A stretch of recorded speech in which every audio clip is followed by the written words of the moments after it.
এখন যে ঘটনাটি আপনাদের সাথে শেয়ার করবে, এই ঘটনাটি আমাদেরকে যিনি পাঠিয়েছেন ওনার নাম আজিজুল, ওনার বাড়ি ঢাকা জেলার ধামরাইয়ে। ঘটনাটি উনি ওনার মেজ বোন সুমির কাছ থেকে সংগ্রহ করেছেন।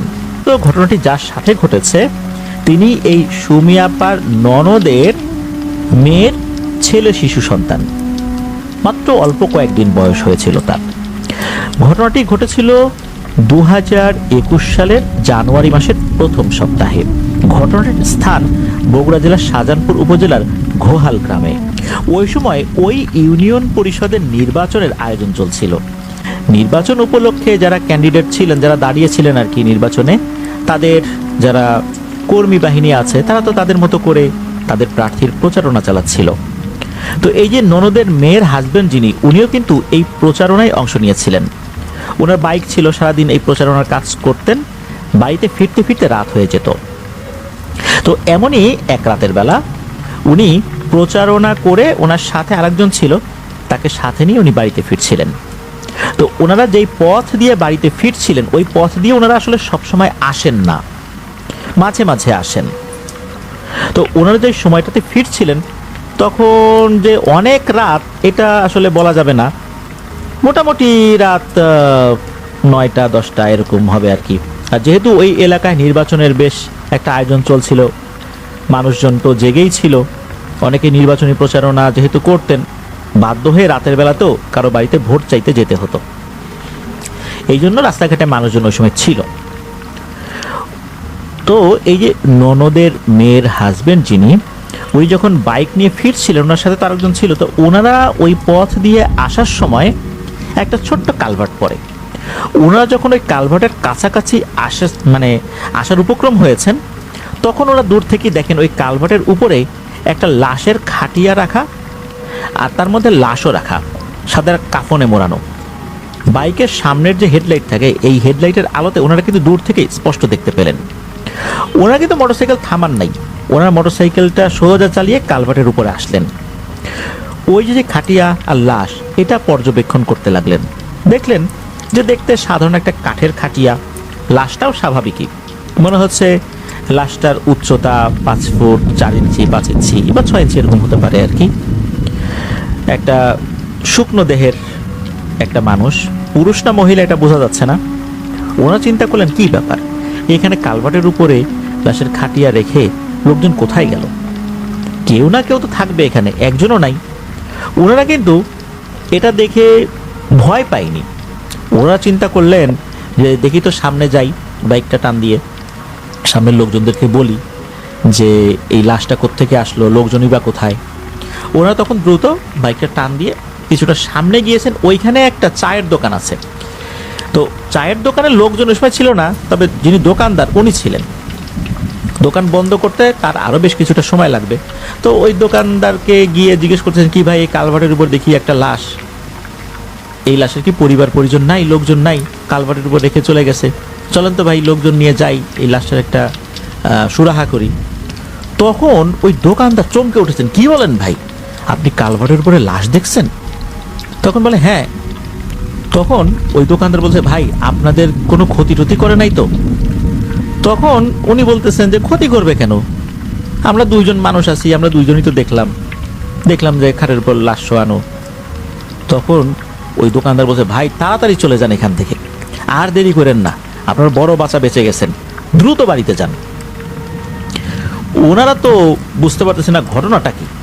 তখন ওই লোকটাকে বলছেন, ভাই একটু ভেঙে বলেন তো ঘটনাটা কি, কেন এমনটা বলতেছেন? তখন ওই দোকানদার বলতেছেন, ওই কালভার্টটা যে জায়গাটাতে, ওখানে খুবই ভয়ঙ্কর শ্রেণীর কিছু পিশাচ জিন বসবাস করে। তারা অনেক সময় বিভিন্ন মানুষকে বড় ধরনের বিপদে ফেলেছে, অনেকে তো ভয় পেয়ে মারাই গেছে। আপনারা তো আল্লাহর রহমতে ভয় পান নাই, ওখান থেকে চলে আসছেন, কিছুই মনে করেন নাই, আপনাদের ভাগ্য আসলেই ভালো, দ্রুত বাসায় চলে যান। এই কথা শোনার পর তখন ওনারা একটু একটু ভয় পাচ্ছেন। তারপরে কি আর করা, বাড়িতে চলে আসছেন। বাড়িতে আসার পর ওই ননদের মেয়ের যিনি হাজবেন্ড, উনি হাত মুখ না ধুয়ে রুমে চলে গেছেন, ফ্রেশও হন নাই, ক্লান্ত ছিলেন, সারাদিন দৌড়ঝাঁপ করেছেন। তো ওই সময় কিন্তু এই যে নবজাতক শিশু, তার বয়স ছিল মাত্র 4 দিন। এরপরেই ওই রাত থেকেই মূলত কিছুটা সমস্যা শুরু হয়, বাচ্চা ওই রাতে একটু কান্নাকাটি করে, তবে সেটা যে খুব বেশি এটাও বলা যাবে না। পরের দিন, এই পরের দিন থেকে মূলত সমস্যাটা শুরু হয়। বাচ্চা কান্নাকাটি করে, খিঁচুনি দেয়। তো বিষয়টা শুরুর দিকে একটু স্বাভাবিকভাবেই নিয়েছে, কারণ শুরুতে এই ধরনের কোনো সমস্যা দেখা দিলে বাচ্চাকে তারা ঘরোয়াভাবে ট্রিটমেন্ট করার চেষ্টা করে। তো ওই রাতে যখন ওনারা ঘুমিয়েছেন, তো ঘুমের সময় দেখা যাচ্ছে যে ওই ভাই ওই দিনও তো উনি নির্বাচনী প্রচারণায় অংশ নিয়েছেন, ক্লান্ত হয়ে বাড়িতে ফিরেছেন, শুয়ে পড়েছেন। তো বাচ্চার মা যিনি, অর্থাৎ এই সুমিয়াপুর ননদের মেয়ে যিনি, উনি তো বাচ্চার চিন্তা করতেছেন, ঘুম আসে না তার, একটু ঘুম ঘুম ভাব আসে, আবার বাচ্চা নড়াচড়া করে। তো উনি একটা পর্যায়ে দেখতে পান বাচ্চাটা এমনভাবে নড়াচড়া করছে, মোচড়ামোচড়ি করছে, সাপকে যদি আঘাত করা হয় কিভাবে শরীরটাকে সাপ মোচড়াতে থাকে, মনে হচ্ছে ওভাবে মোচড়াচ্ছে, আর চোখ উল্টে যাচ্ছে, চোখ উপরের দিকে তুলে ফেলতেছে, এমন অবস্থা হয়ে যাচ্ছে। তো উনি তখন তার হাজবেন্ডকে ডাকতে দেয়, ওঠো তো, দেখো তো বাচ্চাটার এমন অবস্থা হচ্ছে কেন। উনি তো উঠছেন, উঠে দেখেন আসলেই তো বাচ্চার এই সমস্যা। তখন উনি যেটা করেছেন সেটা হচ্ছে দ্রুত বাইকটা বের করছেন। তো বাইকে তেল পর্যাপ্ত আছে, তেল নিয়ে কোনো সমস্যা নাই। তখন এই ওনার হাজবেন্ড বাচ্চাকে নিয়ে রওনা দিয়েছেন। তবে বাচ্চার মা, যার নাম হচ্ছে শিলা, তাকে কিন্তু নেন নাই, ওই রাতের বেলা তাকে আর নেন নাই। মূলত আর একজন পুরুষ সদস্যকে নিয়ে ওনারা রওনা দিয়েছেন। যেই পথ দিয়ে যাবেন, আল্লাহর কি ইচ্ছা, ওই পথ যেটা, এই পথটাতে আবার পড়েছে ওই কালভার্টটা। ওই কালভার্টের ওখানে যখনই বাচ্চাকে নিয়ে আসেন, হঠাৎ করে ওই কালভার্টের উপরে ওঠার সাথে সাথে বাইকটা বন্ধ হয়ে যায়। বাইকে কিন্তু তেল ছিল ওই সময়। এদিকে বাইক বন্ধ, কালভার্টের উপরে আসছেন। গত রাত্রেই তো এই কালভার্টে একটা সমস্যা দেখা দিয়েছিল। তখন এই বিষয়টা মনে পড়ে যায়, এখানে দাঁড়ানো যাবে না। এই চিন্তা করে ওই যিনি বাইক চালাচ্ছিলেন আর কি, বাচ্চার বাবা, উনি বললেন যে, পিছনে যিনি ছিলেন আর কি, তাকে বললেন তুমি বাচ্চাটাকে কোলে নাও, আমি বাইকটা ঠেলতে থাকি যতদূর আগানো যায়।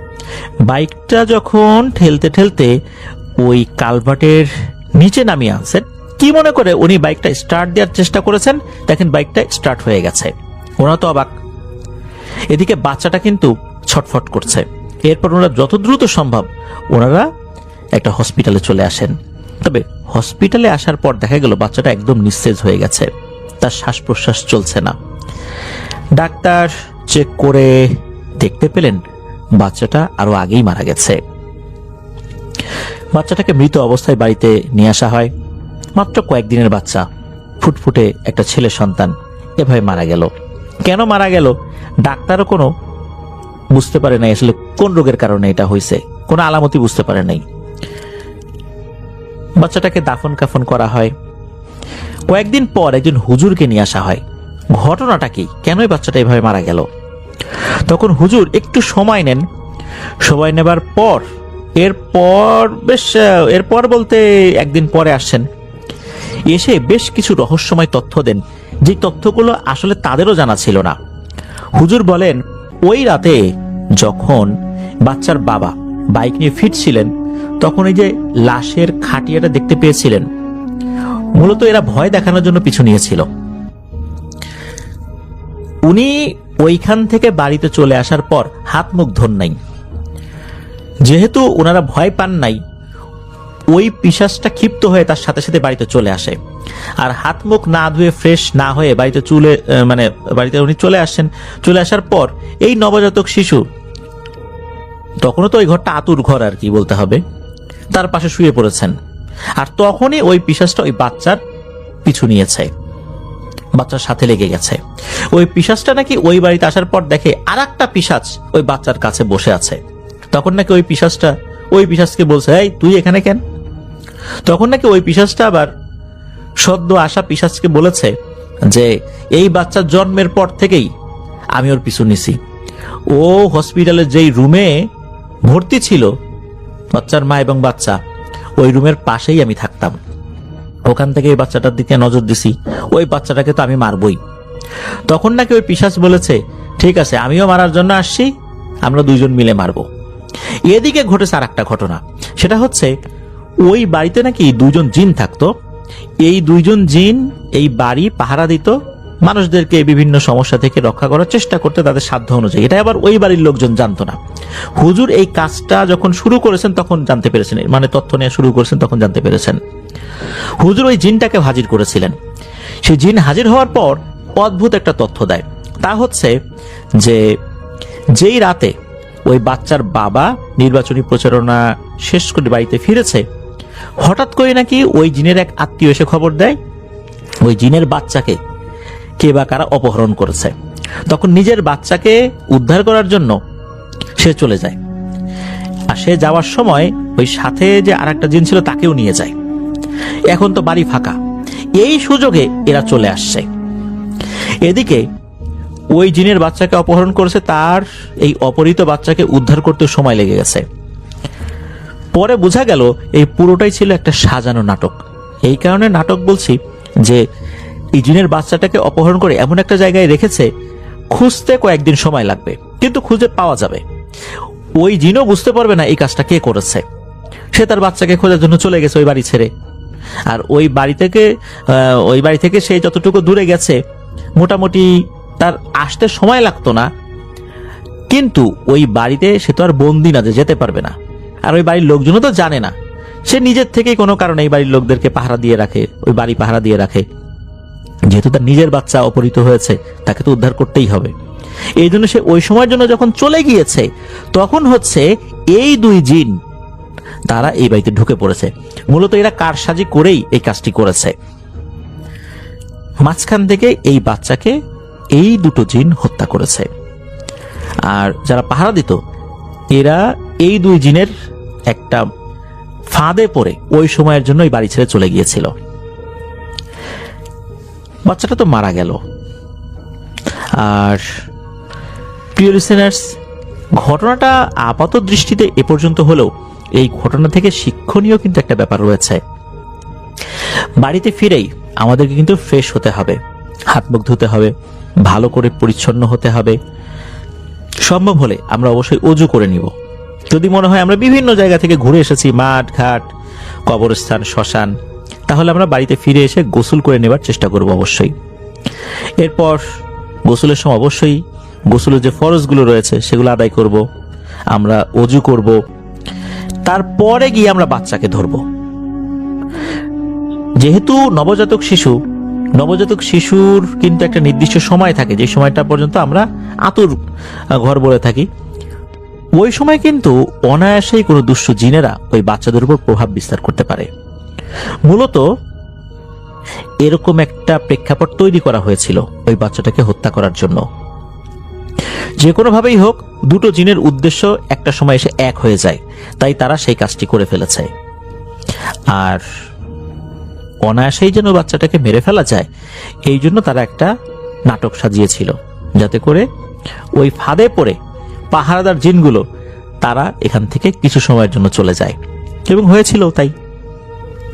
এই জন্য বলি প্রিয় লিসেনার্স, আমরা বাইরে থেকে যখন আসব আমরা নিজেদেরকে পরিচ্ছন্ন করে ফেলবো ইনশাল্লাহ। তাহলে দুটো কাজ হবে। এক হচ্ছে বাইরে থেকে আসা জীবাণুগুলো ঘরের অন্যদেরকে আক্রমণ করতে পারবে না, সেই সাথে বাইরে থেকে আসা দুষ্ট জিনগুলো আর বাড়ির সদস্যদেরকে ক্ষতি করতে পারবে না। আল্লাহ আমাদেরকে হেফাজত করুন। ধন্যবাদ জানাচ্ছি আজিজুল ভাইকে আপনার পাঠানো এই ঘটনার জন্য।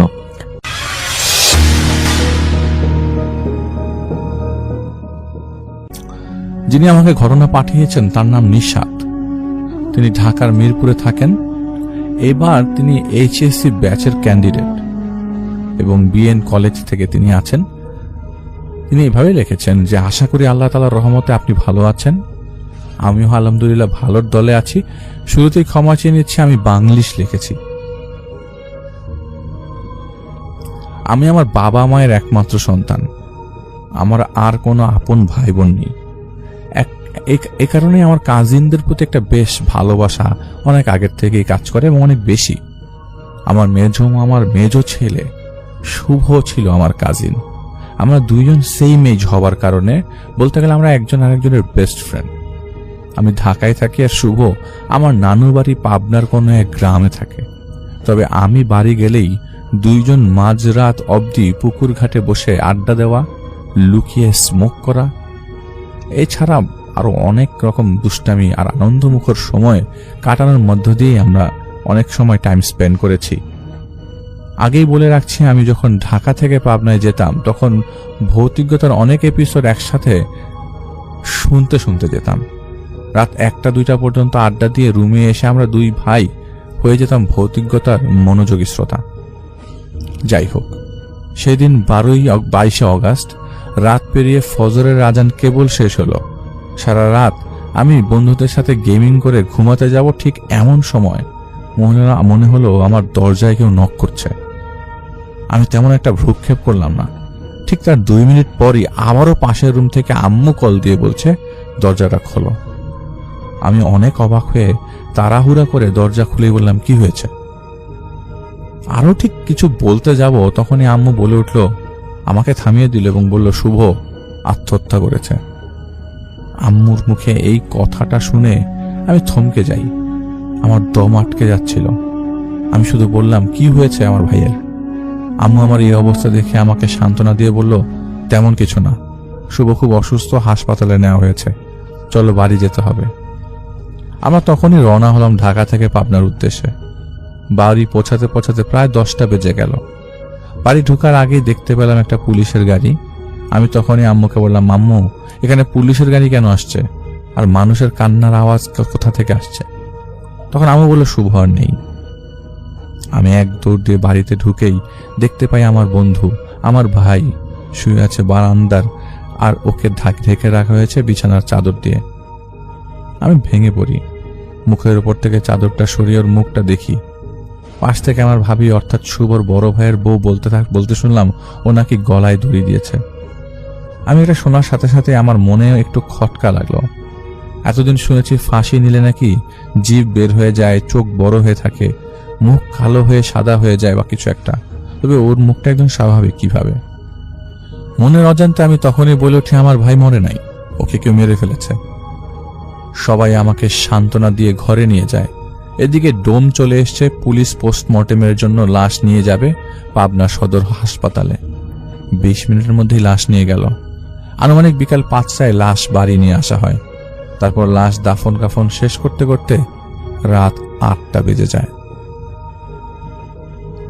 25 অগাস্ট আমরা ঢাকায় ব্যাক করি। ঠিক সেদিন রাতে শুভ যে রুমে সুইসাইড করেছে সেই রুমে শুভর নানি আর মামাতো বোন ঘুমাবে বলে ঠিক করে। রাত 10টার দিকে সেই নানি ওয়াশরুমে যাওয়ার জন্য রুম থেকে বের হয়ে 2 পা এগোতেই দেখতে পায় তার থেকে 15 থেকে 20 ফিট দূরে একজন মহিলা অবয়ব উল্টো দিকে ঘুরে মাছ কাটছে। নানি এটা দেখেই তাড়াহুড়া করে রুমে ঢুকে দরজা লাগিয়ে শুয়ে পড়ে। কখন যেন নানি ঘুমিয়ে পড়ে। রাত আনুমানিক 2টায় নানির ঘুম ভেঙে যায় হাতের সাথে কারো চুল পেঁচানোর কারণে। তার হাতে কারো সাথে চুল পেঁচিয়ে গেছে। নানি চোখ খুলে দেখতে পায় তার নাতি বাম পাশে শুয়ে গভীর ঘুমে ঘুমাচ্ছে, আর তার চুলও বাঁধা, তবে কার চুল হাতে পেঁচিয়েছিল এটা ভাবতে ভাবতে নানি অপর পাশে তাকিয়ে দেখতে পায় একটা মেয়ে চুল ছাড়া অবস্থায় নানির পাশে নানির দিকে ফিরে চোখ বড় করে তাকিয়ে আছে। নানি আরো লক্ষ্য করে এই মেয়েটার চুলই নানির হাতে পেঁচিয়ে আছে। নানি মোটামুটি কবিরাজি বিদ্যা জানতেন, তাই নানি মেয়েটার উদ্দেশ্যে ধমকের সুরে বললেন, কে তুই, কি চাস? তখন মেয়েটা নানিকে পাল্টা ধমক দিয়ে বলল, চুপ, একদম চুপ, কথা বলা যাবে না। এই রুমে কি করিস? আর যদি এই রুমে আসছিস তবে শুভর মতো তোকেও মেরে ফেলবো। তখন নানি দোয়া দুরুদ পড়তে শুরু করলে মেয়েটা ভ্যানিশ হয়ে যায়। পরদিন সকালে ঘুম থেকে উঠেই নানি তার বড় ছেলেকে অর্থাৎ শুভর বড় মামাকে ফোন করে সবকিছু বলে। মামাদের বাড়ি মুন্সিগঞ্জের কোন এক গ্রামে। মামা একজন বড় মাপের কবিরাজ ছিল। তো মামা সব শুনে বলেন সে 2 দিন পরে আসবে, আর 2 দিন সাবধানে থাকতে হবে। 26 অগাস্ট রাত প্রায় 11টা হবে, সবাই শুয়ে পড়েছিল। শুধু শুভর বড় ভাই আর ভাবি বসেছিল বারান্দায়। এমন সময় হঠাৎ লক্ষ্য করে বাড়ির ভেতর থেকে আমার সেজো মামার মেয়ে সুচি, বয়স 10-11 হবে, ও হাঁটতে হাঁটতে ঘর থেকে বের হয়ে বাড়ির সীমানা অতিক্রম করে মেইন গেট খুলে বের হওয়ার চেষ্টা করছে। মেইন গেট খুলে বের হলেই সামনে আমাদের নিজস্ব একটা পুকুর, বাম পাশে একটি বাঁশঝাড়, যেখানে আজ থেকে 15 বছর আগ পর্যন্ত গ্রামের কেউ মারা গেলে তাকে কবর দেওয়া হতো। আর ডান দিকে একটু জঙ্গল টাইপের জায়গা ছিল, সেটা এখনো আছে। আমার ছোট বোন সুচি যখন মেইন গেট খুলে বের হওয়ার চেষ্টা করছিল, তখনই শুভর বড় ভাই ওকে ধরে ফেলে এবং দেখতে পায় ওর চোখ বন্ধ, অর্থাৎ ও ঘুমের মধ্যে হেঁটে এসছে। ওকে যখন জিজ্ঞাসা করা হয় এত রাতে তুই কই যাস, তখন আমার বোন চোখ বন্ধ করেই বলতে থাকে আমাকে ওরা ডাকছে, আমাকে যেতে হবে। পরে যখন ভাইয়া ওকে ধরে বাড়ির মধ্যে নিয়ে আসে, সবাইকে ডেকে তুলে কয়েকবার ঝাঁকি দেয়, তখন ঘুম থেকে জেগে যায় আর বলে আমি এখানে কেন, আমি তো ঘুমাচ্ছিলাম। এই কথা শুনে সবাই অবাক হয়ে যায়, তবু যেন কেউ আতঙ্কিত না হয়ে পড়ে। এ কারণে আমার মেজ খালামণি একটু ধমক দিয়ে বলে আরে কিচ্ছু হয়নি, ওকে ভূতে ধরছে নাকি, আজ এগুলা কিচ্ছু না, যাও সবাই ঘুমাও। এরপর সবাই যে যার রুমে যে শুয়ে পড়ে। আমার মেজ খালামণিও যে শুয়ে পড়ে। সে ঘুমিয়েছে 10 মিনিটের মতো হবে। ঠিক তখনই তার মনে হলো কে যেন তাকে এক হাত উঁচু করে তুলে সজোরে নিচে ফেলে দেয়। এই ঘটনায় খালামণি খুব ভয় পেয়ে যায়। সে রাতে আর কিছু হয়নি, আর খালামণি দোয়া দুরুদ পরে ঘুমানোর চেষ্টা করে একটা পর্যায়ে ঘুমিয়ে যান। পরদিন বেলা 11টার দিকে শুভর মামা বাড়িতে আসেন। তিনি বাড়িতে ঢুকেই বলেন আসর বসাতে হবে। মামা কিছুক্ষণের মধ্যেই তার প্রয়োজনীয় কিছু জিনিসপত্র ম্যানেজ করে আসর বসিয়ে মামা তার মতো করে কিছুক্ষণ কাজ করে কাউকে হাজির করেন। হাজির করার পর মামা প্রশ্ন করেন কে তুই? তিনি বলেন আমি পড়ি, আর আমরা এখানে 7 জন থাকি। মা বলেন কেন মারলি, শুভকে মারলি কেন? উত্তরে বলে আমি তো শুভকে মারতে চাইনি, আমি ওকে ভালোবাসি। ওর বয়স যখন 5 বছর তখন থেকে আমি ওর সাথে ছিলাম। শুভর যখন 12 বছর বয়স ছিল তখন একবার ওকে আমি আমার সাথে নিয়ে গেছিলাম আমাদের দেশে। আমি তো চেয়েছিলাম ওকে বিয়ে করতে, কিন্তু ও চাইতো না। আমার ধমক দিয়ে বলে এসব রাখ, তুই বল শুভকে কেন মেরেছিস, কিভাবে মারলি? তখন সে বললে আমি মারতে আসছিলাম ওর ভাবিকে, কিন্তু ও আমাকে বাধা দিয়েছিল। মা বলেন ওর ভাবিকে কেন মারতে চাস? পরে রেগে গিয়ে বলে বিথি কেন শুভর সাথে এত মিশত। বিথি হচ্ছে শুভর বড় ভাইয়ের বউ। বিথি প্রতিদিন আমার শুভকে বিয়ে দিতে চাইতো। প্রতিদিন রাতে শুভকে আমার জন্য ওর গাছের গোলাপ ফুল ঘরে এনে রাখত, আর সেই ফুল আমার আগে বিথি নাকে নিয়ে ঘ্রাণ নিত। এ কারণে আমি আর ওই ফুলের ঘ্রাণ নিতে পারতাম না। নীল রং আমার পছন্দ। রোজার ঈদে শুভ কেন বিথিকে নীল শাড়ি কিনে দিল, আমি সহ্য করতে পারিনি। এর জন্য বিথিকে এ পর্যন্ত 4 বার মারতে এসেছি, কিন্তু শুভ আমাকে বাধা দিয়েছে। সেদিন রাতেও আমি যখন বিথিকে মেরে ফেলার জন্য ওর ঘরে ঢুকবো, তখন শুভ আমাকে আটকে ফেলে আর বলে আমার ভাবিকে কিছু করিস না, যা করার আমাকে কর। কিসের এত টান, কিসের এত ভালোবাসা? এর জন্য আমি শুভকে মেরে ফেলেছি। মা সব শুনে বললো কিভাবে মারছিস? বললো আমার হাতের নখ আর গলায় চেপে ধরেছিলাম, ছটফট করছিল, কিন্তু বেশিক্ষণ সুযোগ দিইনি, এক ঝটকায় শেষ করে দিয়েছি। আর তারপর ওর গলায় দড়ি লাগিয়ে ঝুলিয়ে দিই, বাস শেষ। পরক্ষণেই পরীটা বলে ওঠে যে ওকে যে কবর দিয়ে আসলি, ওর লাশ তো কবরে নেই, ওকে আমি কবর থেকে তুলে আমার সাথে নিয়ে এসেছি, এই দেখ। ঠিক তখন মামা দেখতে পায় শুভর লাশ ওই পরীটার কোলে। মুচকি একটা হাসি দিয়ে আছে শুভ। এই দৃশ্য শুধুমাত্র মামা দেখতে পাচ্ছিলেন। তখন মামা এই দৃশ্য সহ্য করতে না পেরে পরীটাকে তাড়িয়ে দেয় আর বাড়ি বন্ধ করে। বাড়ির সবাইকে তাবিজ দিয়ে দেয় আর বলে ভাবি যেন সাবধানে থাকে, আর 41 দিন যেন নিষাদ, অর্থাৎ আমি আর ভাবি এই বাড়িতে না আসি। ওই মামাটা আমার কথা বলার কারণ ছিল, কারণ শুভ সব থেকে ক্লোজ ছিলাম আমি, তাই আমার উপরে ওদের নজর যেন পড়তেন না পারে, এই জন্য মামা সাবধান করেছিলেন। এরপরে আর এই পর্যন্ত আমি আমার বাড়িতে যাওয়া হয়নি। তবে ঢাকায় নিজ বাসায় মাঝে মাঝে গভীর রাতে ফিল করতাম হয়তো কেউ আমার আশেপাশে আছে। হয়তো ওই ঘটনার পর থেকে গভীর রাতে ফিলটা বেশি বেড়েছে, নয়তো দূর থেকে আমার দিকে কেউ তাকিয়ে আছে। আমি কোনো কিছু ঠিক মতো মনে রাখতে পারছিলাম না। আম্মু যখন কিছু আমাকে বলতো, সেটা 10 মিনিট পরে আমি ভুলে যেতাম। তবে শুভ মারা যাবার 40 দিন পর থেকে আমি অনেকটা স্বাভাবিক হয়েছিলাম। কিন্তু একদিন ভাবি আমাকে ফোন দিয়ে বলল সে নাকি যখনই শুভর কথা মনে করে তখনই তীব্র আতরের ঘ্রাণ পায়, বাজে স্বপ্ন দেখার কারণে রাতে ঘুমাতে পারে না, আর এদিকে রাত হলেই বাড়িতে আবার নাকি কিছু কিছু তাণ্ডব শুরু হয় এরকম কিছু কেউ ফিল করেছিল। সবাই তাদের আশেপাশে কাউকে খুব স্ট্রংলি ফিল করত। আমার মেজমামা অর্থাৎ শুভর আব্বু প্রতিদিনই নানা ধরনের শব্দের কারণে ঘুম থেকে জেগে যেতেন। এর মাঝেই এক রাতে শুভর বাবা মানে আমার মামা, মেজমামা স্বপ্নে এসে বলে, বাবা তুমি ভয় পেও না, আমি ঠিক আছি, আমার জন্য দোয়া করো। এতটুক পর্যন্তই স্বপ্নে দেখা। এরপর থেকে সমস্যাটা অনেকটা কমে গেছে, কিন্তু শুভ তো আর বেঁচে নেই এই পর্যন্ত। এরপরে আবার যদি কিছু ঘটে অবশ্যই আপনাদেরকে জানাবো। ঘটনাটা সিলেক্ট হলে আমাকে জানাবেন। থ্যাংক ইউ ভাইয়া। এবং আপনার ঘটনাটা আমরা শেয়ার করলাম। জাস্ট এতটুকু বলবো যে এই ধরনের ঘটনাগুলো মাঝে মধ্যে এরা একটু ডিফারেন্ট ভাবে রিপ্রেজেন্ট করে এবং তারা একটু মায়ার জালে ফেলে বোঝাতে চায় তারা মেরে ফেলেছে। আসলে এই মৃত্যুর খেলা তো সবকিছু আল্লাহর হাতে, আল্লাহ প্ল্যান করে নিয়ে গেছেন। অনেক সময় দেখা যায় যে তারা অনেক কিছু বোঝাতে চায়, তাদের নিজেদের স্ট্রং অবস্থা বোঝাতে চায়। কি হয়েছে সেটা তো আমরা কেউ জানি না, আপনিও জানেন না। এবং আপনি বলছেন যে শুভ আত্মহত্যা করেছে, সেটুক পর্যন্তই থাকলে মনে হয় ভালো।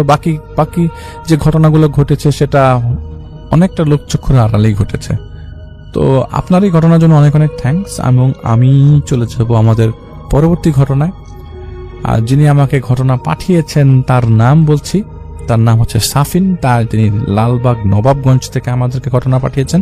আপনাদের পাঠানো ঘটনাগুলোই পড়ছি আমি। আসসালামু আলাইকুম আলিফ ভাই, আশা করি ভালো আছেন। আমি সাফিন পুরান ঢাকা লালবাগ থেকে বলছি। সেই 10তম এপিসোড থেকে আপনাকে শোনা ভালো লাগার অন্যতম নাম হয়ে গেছে ভৌতিকতা।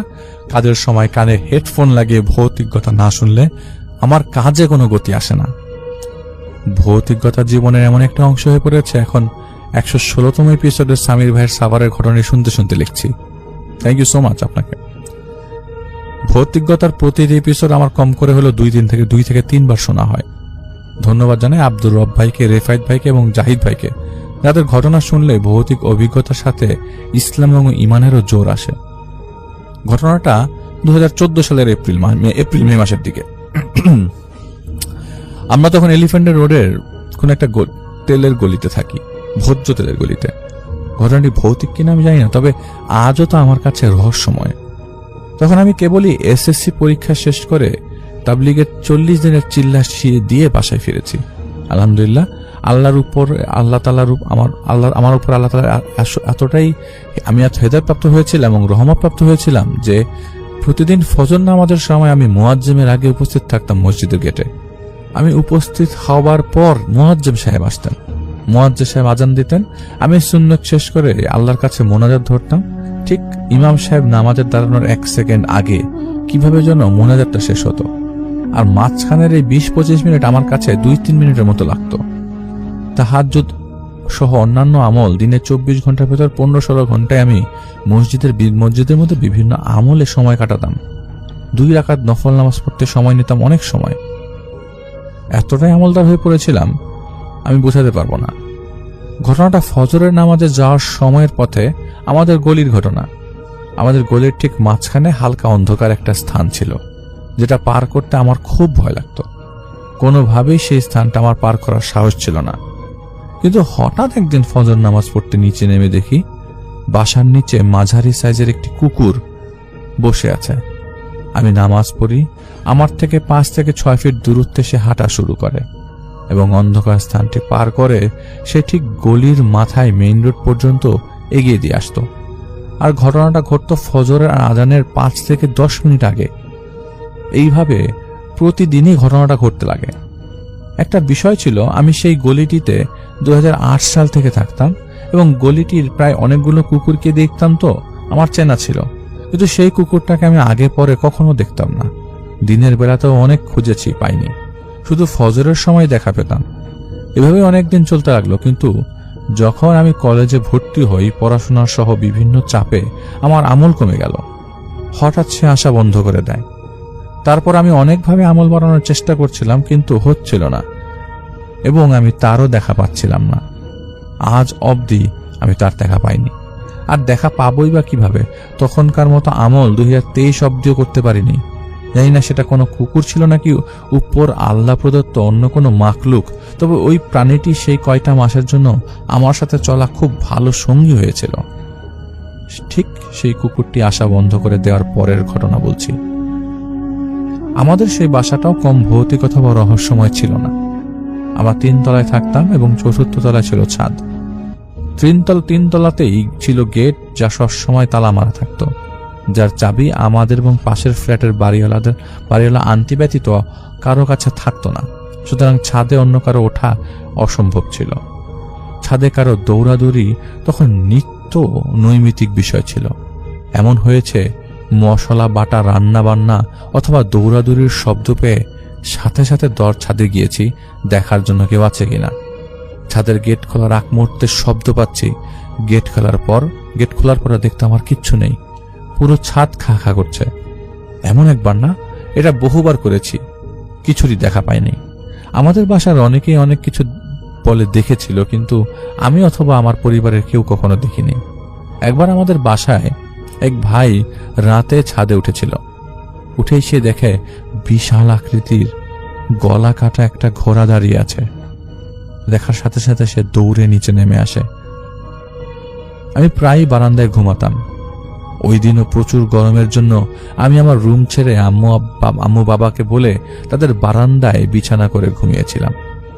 রুমের খাটে ছিল আম্মু বাবা, আর নিচে আমাদের একটা ছোট কাজের মেয়ে ছিল। ওই দিন ছাদে অন্যান্য দিনের তুলনায় প্রচুর পরিমাণে দৌড়াদৌড়ির শব্দ হচ্ছিল। এতটাই শব্দ হচ্ছিল যে আমি ঘুমাতে পর্যন্ত পারছিলাম না। ফজরে উঠতে হবে শব্দের জন্য না ঘুমাতে পেরে মেজাজও খারাপ হচ্ছিল। কিন্তু এভাবেই আমি একটা সময় ঘুমিয়ে পড়ি। রাত নাকি 3টা অথবা 3:30 হবে। বাবা হঠাৎ করে উঠে ডিম লাইটের আলোতে দেখতে পায় আমি চোখ বন্ধ করে আমাদের ওই কাজের মেয়ের বিছানার চারপাশে বৃত্তাকার ভাবে ঘুরছি। ঘুরতে ঘুরতে একবার সোফাতে, একবার আম্মুর বালিশের নিচে, আর একবার কাজের মেয়ের বালিশের নিচে যেন কি জানি খুঁজছি। ওই দিন ব্যতীত আগে অথবা আজ অব্দি আমার কখনোই ঘুমে হাঁটার বদ অভ্যাস ছিল না। তখন বাবা আমাকে ডাক দেয়। আমি কোনো সাড়া না দিয়ে আমার মতো ঘুরছিলাম। বাবা আমাকে ধরে এনে বিছানার উপর বসায় এবং আম্মু উঠে যায়। আমাকে ডাকা হচ্ছে, বিভিন্নভাবে সূরা পড়া হচ্ছে, ঝাড়া হচ্ছে, কিন্তু আমি চোখ বন্ধ করে বসেছিলাম। বাবা পানিতে সূরা পরে ফু দিয়ে আমাকে খাওয়ানোর চেষ্টা করেছিল। ঠিক তখনই আমি আমার বাবার হাত থেকে সেই মেলামাইনের গ্লাসটি 7-8 ফিট দূরত্বে থাকা দেয়ালে একটা জোরে চিৎকার করে ছুঁড়ে মারি, এবং মেলামাইনের সাথে সেই গ্লাসটির সাথে সাথে ভেঙে টুকরো হয়ে যায়। আমার সেন্স চলে আসে। সেদিন আর নামাজ পড়া হয়নি আমার। আম্মু পরে আমাকে ঝাড়তে ঝাড়তে ঘুম পাড়িয়ে দেয়। ওই দিনের পর আর কোনোদিন বারান্দায় ঘুমানোরও আমার দুঃসাহস হয়নি। আমি ফার্স্ট শেয়ার করলাম ঘটনাটা। কোনো ভুল ত্রুটি থাকলে ক্ষমা সুন্দর দৃষ্টিতে দেখবেন। আমি কেবলই 19 বছর বয়সে আমার মাকে 2015 সালে ব্লাড ক্যান্সারে হারাই, এবং বাবা 2020 সালে হার্টের সমস্যায় মারা যান। আমার বাবা মার জন্য দোয়ার দরখাস্ত রইল। ভালো থাকবেন। অবশ্যই আপনার জন্য দোয়া থাকলো, এবং আমি চাইবো যে আপনি আগের মতো সেইভাবেই আমল আপনি বাড়িয়ে দেন। আমি একটা ছোট্ট ঘটনা শেয়ার করব। সেটা যেহেতু 2টা ঘটনাই আমি পড়লাম, একটা ঘটনা আপনারা শুনলেন যে আত্মহত্যা করেছে। আমাদের এলাকায় একটা আত্মহত্যা হয়েছিল, সুইসাইড হয়েছিল। এই আত্মহত্যাগুলোকে আসলে অনেকে বলে যে সন্ধ্যার সময় ছাদে যেও না, শয়তান ধাক্কা দিয়ে ফেলে দিবে। এটা কিন্তু খুব প্রচলিত একটা কথা আমাদের মুরব্বীদের সাইটে, এবং তারা এটা মানতেন যে সন্ধ্যার সময়, এটা সত্য কথা, সন্ধ্যার সময় আত্মবিচরণ অনেক বেশি। এবং আমি এটা অনেকবার অনেকজনের কাছে শুনেছি, এবং রেফায়েত ভাই আমাকে বলেছে। এটা আমাদেরই এলাকার একটা ঘটনা। আসলে এলাকা টু এলাকা পাশাপাশি ভ্যারি করে, এবং আমাকে বলেছিলেন আমারই এক ক্লোজ জুনিয়র ভাই, সে আমাকে বলেছিল যে আলী ভাই একটা ঘটনা আছে। এটা আমি তখন কালেক্ট করি, যে তখন 2003-04 হবে। আমি তখন ক্লাস 10-এ পড়ি। তো এসএসসির আগের ঘটনা তখন কালেক্ট করেছিলাম। তো মনে পড়লো আজকে সেটা। আমাদের এলাকারই এক পাশের এক এলাকায় এক আঙ্কেল ছিল। তো আমরা ওই দিন রাতের বেলা আমরা সবাই এসএসসি পরীক্ষার আগ মুহূর্তে কিছু ফ্রেন্ডের সাথে দেখা সাক্ষাৎ করেছিলাম। তখন ওই ছোট ভাইটা, তখনও আমাদের থেকে 3 বছরের জুনিয়র, ও আমাদেরকে এসে বলল যে ওই বাড়িতে একটা মেয়ে আত্মহত্যা করেছে, যাবেন নাকি, চলেন, পুলিশের একাকার অবস্থা। তো আমরা খুব আমিও ছিলাম, আমরা খুব মানে সবাই মিলে ডাট মেরে ওই বাড়িতে যাই যে দেখি কি অবস্থা হয়েছে, ওই মেয়েটা আত্মহত্যা করেছে। তো ওই মেয়েটাকে অনেকেই চিনতো। তো আমরা যখন যাওয়ার পর দেখি পুলিশের গাড়ি। মেয়েটা তখন মাত্র ক্লাস 7-এ পড়ে এবং মেয়েটার সম্ভবত কোনো একটা সম্পর্ক ছিল যেটা নাকি বাবা মা সহ্য করতে পারে না। এই সম্পর্কটা কি ছিল সেটা আমরা জানতে পারিনি, কি ধরনের সম্পর্ক ছিল। পরে ছাদ থেকে পড়ে মেয়েটা সুইসাইড করে। এখন আমরা এমন মানুষ যে আমরা কিন্তু জানি না মেয়েটা কিভাবে মারা গেছে। ওটা ওই মৃত্যুর সময় অবস্থায় আল্লাহ ছাড়া এবং আর ওই যে বান্দা মারা গেছেন সে ছাড়া কেউ জানে না। এখন যিনি মারা যাচ্ছেন সে কিন্তু আর ব্যাক করছেন না আমাদের কাছে, সুতরাং আমরা বলতে পারবো না যে সে কিভাবে মারা গেছে। তা আমাদের সামনে মাঝে মধ্যে এই ধরনের মায়া আসতে পারে। যাই হোক, পরে এই লাশটা নিয়ে যায়। পরে আমরা রাতের বেলা ওই জায়গায় প্রায় রাত 2টা পর্যন্ত সময় কাটাই। আমার বাসায় জানতো সবাই, তো রাত 2টা পর্যন্ত কিন্তু আমরা ওই জায়গায় সময় কাটাই। এবং ওই যেটুকু লাশ নিয়ে গেছে ওই বাসার মধ্যে আশপাশের লোকজনদের ভিড়, আগে যখন মানুষ মারা যেত ওই সময় মানুষরা এক জায়গা থেকে আরেক জায়গায় ভিড় টির করে একাকার অবস্থা ছিল। এখন তো কেউ মারা গেলে টেরই পায় না কেউ, এবং কেউ মারা গেলে কাছেও আসে না, কত কিছুর ভয়। তো আমি জাস্ট এতটুকু বলবো যে এই ধরনের মৃত্যুগুলা কিন্তু আমাদের দেশে হরহামেশাই হয়ে যাচ্ছে। সেগুলোকে শাক দিয়ে মাছ ঢাকা। অনেকে বলে যে আমি মেরেছি। এই ধরনের জিনিসপত্র যদি কাউকে হাজির করা হয় সে বলতে পারে। আবার ওই যে দেখালেন বলে যে লাশ হাতে করে নিয়ে এসছে কবর থেকে উঠে, হয় অনেক সময় এগুলি সম্ভব না, এগুলি অবশ্যই এগুলি মায়ার খেলা। তারপরও কিছু কিছু ঘটনা তো ঘটছে। তো আশপাশে যেসব ঘটনা ঘটছে সেগুলো আমাদেরকে পাঠিয়ে দিতে পারেন যদি আপনার কাছে থেকে থাকে।